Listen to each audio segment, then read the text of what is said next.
Hey guys, welcome back to the channel. I hope everyone's doing well and having a good week so far. It's been kind of a weird week here at Pristine. We had a couple big jobs. One customer rescheduled, one customer canceled. It's been a really weird week. Todd and Kaylee are both here ready to work. Unfortunately, we don't have a vehicle here this week or today. We don't have a vehicle here today for them. So we're gonna clean Todd's interior there. It's pretty bad.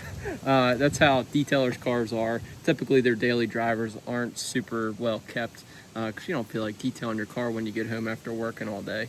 So anyway guys, I hope you enjoy this short clip. Any kind of products that we use in this video I'll make sure to put in the description below in case you're interested. But anyway, let's get this thing started and I'll catch you guys later.